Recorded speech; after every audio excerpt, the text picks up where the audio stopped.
என்னம்மா பர்ஸ்ல என்னத்த தேடுற? இருடி நீர். என்ன பைசா போட போறியா என்ன? ஆமாடி 5 ரூபா போடுவோம். இந்தா போடு.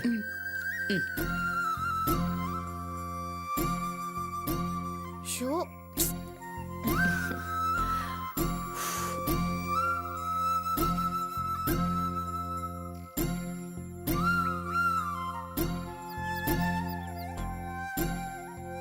அம்மா சாமி கும்பிட்டுட்டு எல்லாரும் என் பின்னாடி வாங்க. ஐயா வாங்க. வாமா.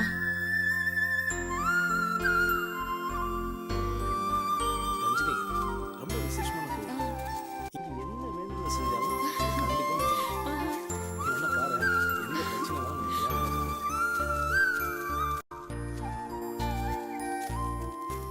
ஐயா வாங்க. எல்லாரும் இப்படி வந்து நில்லுங்க வாங்க. இந்த கோயிலுக்குன்னு ஒரு ஐதீகம் இருக்குங்க. இந்த மரக்கண்ணை மாப்பிளையும் பொண்ணும் தொட்டு இந்த குழியில நட்டு வச்சாங்கன்னா இந்த கண்ணு வளர்ற மாதிரியே இவங்க வாழ்க்கையை நல்லா செழிப்பா இருக்குங்க. ஆமா, பொண்ணு மாப்பிளையும் இதை பிடிங்க. 2 பேரும் கடவுளை நல்லா வேண்டிக்கிட்டு இந்த குழியில நடுங்க.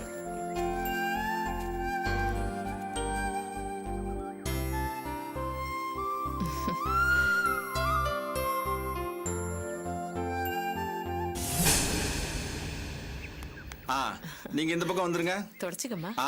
இப்போ மாப்பிள்ளையோட அப்பாவும் பொண்ணோட அப்பாவும் இந்த குழியில மண்ணை போடுங்க.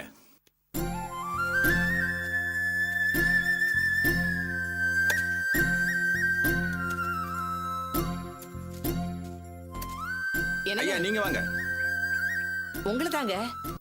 என்ன நிக்கிறீங்க? கூப்பிடுறாங்கல்ல, வாங்க வந்து மண்ணு போடுங்க.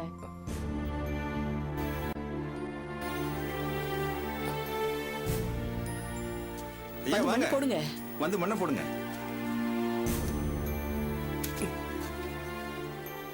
நல்லா வேண்டிக்கிட்டு மண்ணை போடுங்க. அப்புறம் சாமி. அம்மா மச்சின முறை உள்ளவங்க தண்ணி ஊத்தணுமா? அடடே, பேசாம நம்ம ஆதியை கூட்டிட்டு வந்திருக்கலாமே காஞ்சனா. அது எப்படிங்க? அவனுக்கு ஆபீஸ் மீட்டிங்னு 1000 வேலை இருக்கு. இதுக்கெல்லாம் கூப்பிட்டு அவன் எங்க வர போறான்? சம்மந்தி சொல்றது சரிதான். பெரிய கம்பெனியை வச்சு மேய்க்கிற புள்ள இதுக்கெல்லாம் வந்துகிட்டு இங்க இருக்க முடியுமா? இப்ப என்ன மச்சின முறைக்கு ஆள் வேணும், அவ்வளவுதானே? டே தம்பி, ஏ டிரைவர், ஒன்னதான் இங்க வா.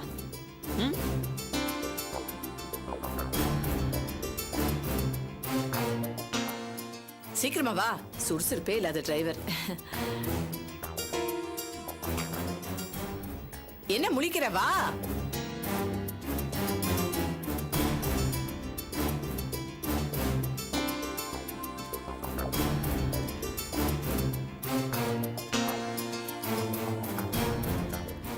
வாங்க தம்பி. இந்த தண்ணி எடுத்து மரக்கல்லுல நல்லா ஊத்துங்க. சாமி கும்பிட்ட இடத்துல அப்படி கழட்டி விடுங்க. தண்ணி எடுத்து சாமி நல்லா வேண்டிட்டு ஊத்து. தம்பி தண்ணி ஊத்து.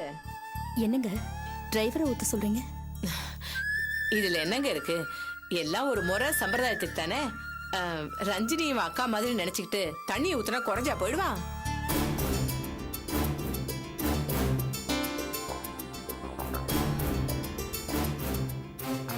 இத பாரு தம்பி, ஒரு நல்ல காரியம், சாமி காரியம், அதனால தயக்கம் இல்லாம தண்ணி ஊத்து. உங்க அக்காவா நினைச்சுக்கோ. வா வா தண்ணி ஊத்து.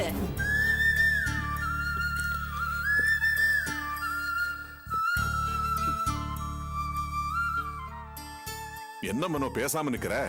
இதுக்கு போய் என்ன தயக்கம்? போ, போய் தண்ணி ஊத்து. நல்லா வாழணும்னு சாமிட்டு வேண்டிக்கிட்டு தண்ணி ஊத்துப்பா.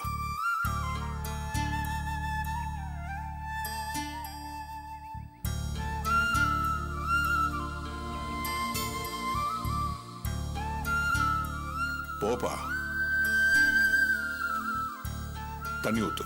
எடுத்து ஊத்துங்க. நல்லா வேண்டிக்குங்க.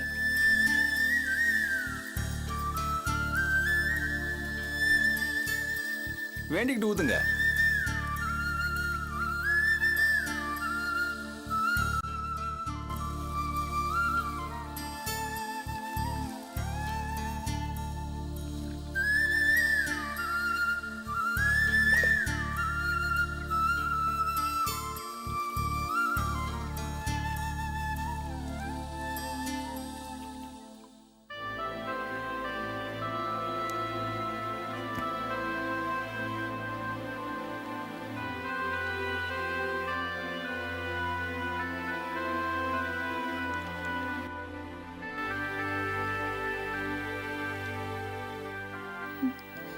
என்ன லெட்டரா? லெட்டர் இல்லைங்க, இன்விடேஷன். இன்விடேஷனா? என்ன இன்விடேஷன்? Marriage invitation. மேரேஜ் இன்விடேஷனா? யாரோடது? பாஸ்கரோட மேரேஜ் இன்விடேஷன்.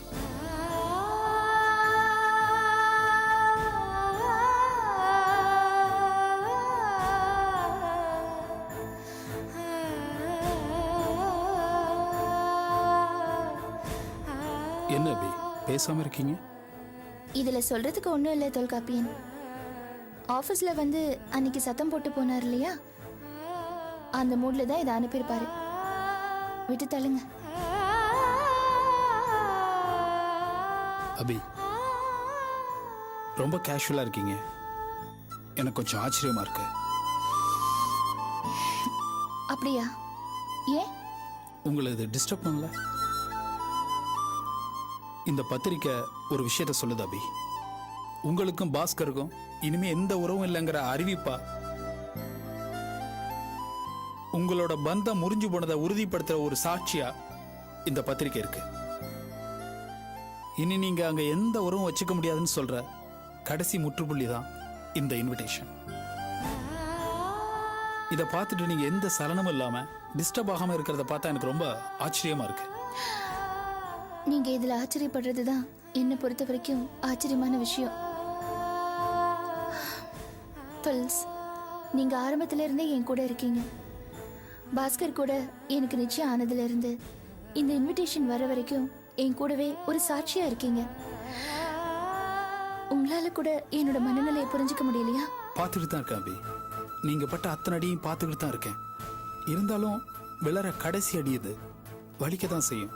உங்களுக்கு வலிக்கலையா அபி? தொல்காப்பியன், இந்த உறவு என்னமோ இப்பதான் முடிவுக்கு வர மாதிரி நீங்க பேசுறீங்க.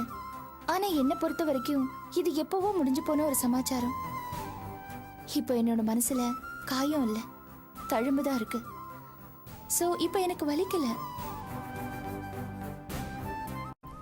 ஏன்னா எல்லாமே முடிஞ்சு போச்சு. நான் அதெல்லாம் தாண்டி வந்து இப்ப என்னோட வேலையை பார்க்க ஆரம்பிச்சிருக்கேன். இல்ல அபி, இடையில நீங்க பாஸ்கருக்கு பல உதவிகள் செஞ்சிருக்கீங்க. அவர் அடிபட்டு சீரியஸா இருந்தப்போ ஹாஸ்பிட்டல்ல சேர்த்து ஹெல்ப் பண்ணீங்க. இப்ப முறிஞ்சு போச்சுன்னு ரொம்ப சாதாரணமா சொல்றீங்க. உண்மையை சொல்லுங்க அபி, இந்த உறவு முறிஞ்சு போறதுல உங்களுக்கு எந்த வருத்தமும் இல்லையா? இல்ல தொல்காப்பியன், நிச்சயமா இல்ல. ஏன்னா அந்த அத்தியாயம் எப்பவும் முடிஞ்சிருச்சு. நான் அந்த வாழ்க்கைய ஒரு தூர பார்வையை தான் பாக்குறேன். எனக்கு இப்ப அது மங்களா தான் தெரியுது. ஏன்னா எனக்கு கிடைச்ச வாழ்க்கை ஒரே இருட்டா தான் கிடைச்சது. நான் வேணும்னே அந்த இருட்டை தேடி போல. வழக்கமா எல்லா பொண்ணுங்களும் விரும்புற மாதிரி தான் நானும் அந்த கல்யாண வாழ்க்கையை விரும்பினேன். ஆனா நான் எதிர்பார்த்த எதுவும் எனக்கு கிடைக்கல. ஆனா விலகணும்னு நினைக்கிறப்போ அதுவே விலகி போறத நான் என்னன்னு சொல்றது? பாக்கியம்னா இல்ல நானே உடைச்சிட்டு போறேன்னா?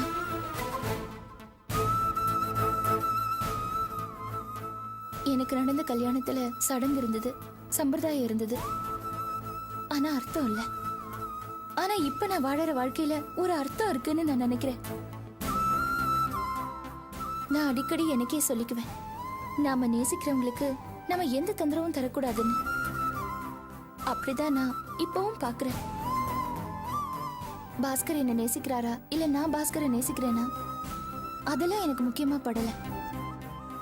ஆனா அவரோட வன்மை எனக்கு புரியுது. உங்களுக்கே அது தெரியுமே. அவரோட வன்மத்துக்கும் கோபத்துக்கும் இப்ப என்கிட்ட இருந்து பதிலா போறது என்னோட அமைதி மட்டும்தான். இல்ல அபி, அமைதிங்கிறது உங்க வாழ்க்கையில ஒரு கஷ்டத்தோட தான் கிடைக்குது. இப்ப நீங்க பாஸ்கரோட சேர்ந்து வாழ்ந்தீங்க. வேண்டாம் துல்ஸ், வந்த அமைதிய நான் வேண்டான்னு சொல்லி திருப்பி அனுப்ப போறதில்ல.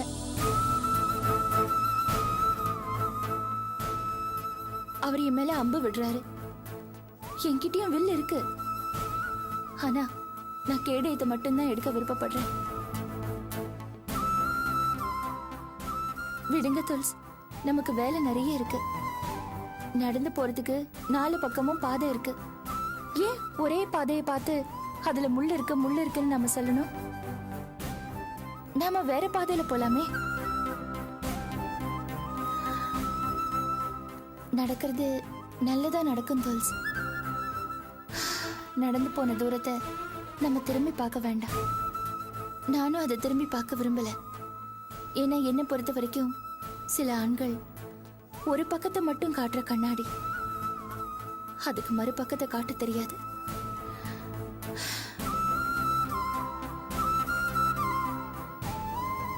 நான் வரேன் தோல்ஸ்.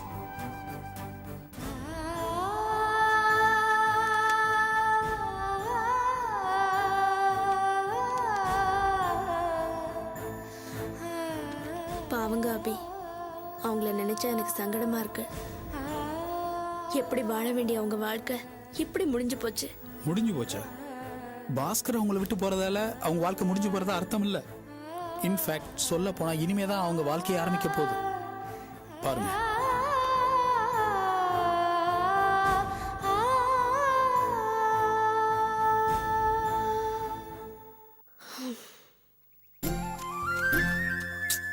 அம்மா அம்மா, நெருப்பு கலராதம்மா. சரி, போதும் போதும். நீ போய் அந்த ஜமக்காலத்தெல்லாம் எடுத்து வை போ. சரி. தண்ணி எல்லாம் எடுத்து வச்சாச்சுல்ல? ஆமா, எல்லாம் நல்ல தண்ணி தானே? எல்லாம் நல்ல தண்ணிதாம்மா. சரி சரி, பார்த்து. எதுக்கு சொல்றேன்னா, நாங்க வீட்லயே கேன் வாட்டர் தான் குடிப்போம். கண்ட தண்ணியை குடிச்சா தொண்டை கெட்டு போயிடும்ல. போதும், எல்லாம் நல்ல தண்ணி சரி சரி, போ. டேய் பாஸ்கரா, என்னம்மா? அங்க பாரு, ரஞ்சினி தனியா நின்னுட்டு இருக்கா. நீ போய் அவகிட்ட பேசிட்டு இருப்போ. ஷப்பா, என்ன வெயிலு, என்ன வெயிலு. எல்லா வேலையும் நானே செய்ய வேண்டியதா இருக்கு. ஐயோ, நீங்க எதுக்கு நின்னுட்டு இருக்கீங்க? நீங்க போய் உட்காருங்க, இதெல்லாம் நான் இருக்கட்டுங்க. பாத்துக்கிறேன். இப்பதானே பொங்கல் ஆகிட்டு இருக்கு, பரவாயில்ல. கொஞ்சம் இருங்க. காத்தடிக்குது, அடுப்பு சரியா எரிய மாட்டேங்குது. ஷோ.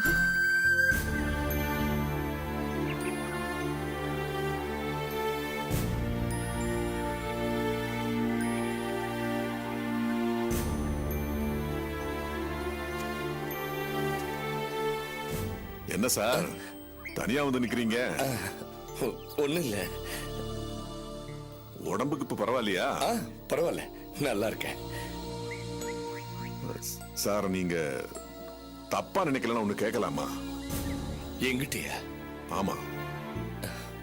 கேளுங்க.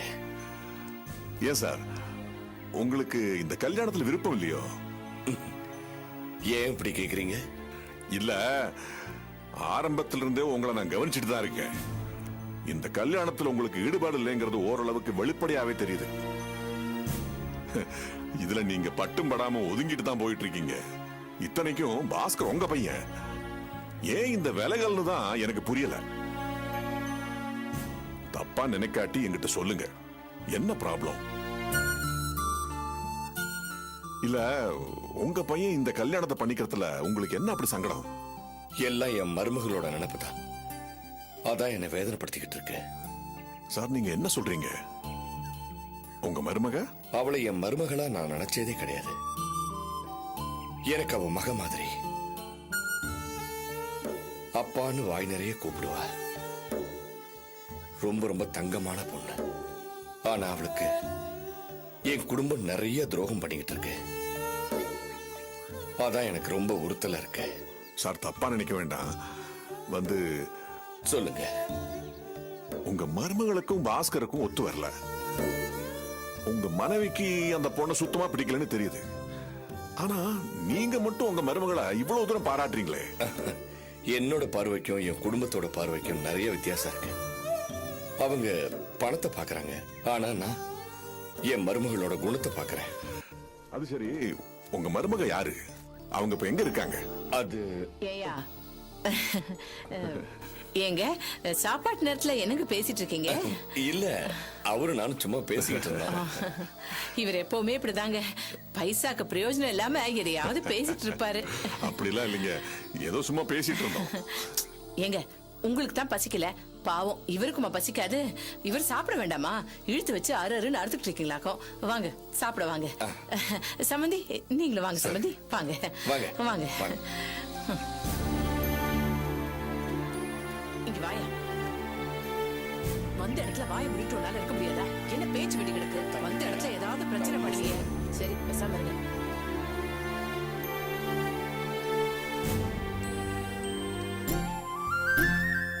போதும். கொஞ்சம் போதும், போதும். நல்லா சாப்பிடுங்க.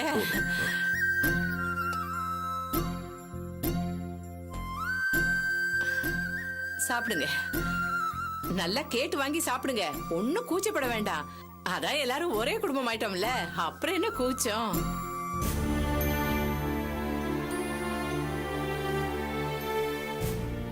அலமேலு அவங்கள சாப்பிட விடு. நீங்க கொஞ்சம் சும்மா இருங்க. சம்பந்தி ஆளுங்களை நல்லா கவனிக்க வேண்டாம்?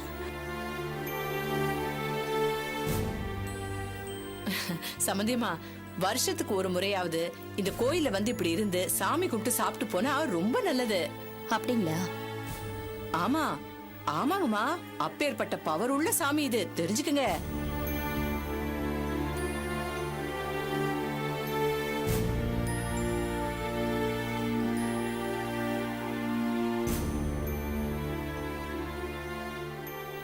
அண்ணே போதுமா?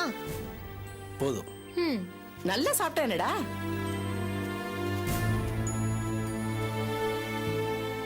மா மா கை கழுவ தண்ணி எங்க? ஏ டிரைவர், ஏய் இங்க வாடா.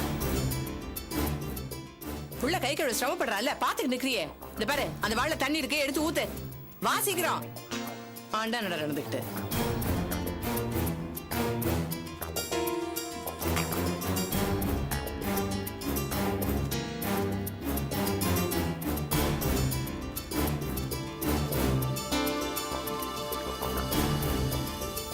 மூஞ்சே பாரு.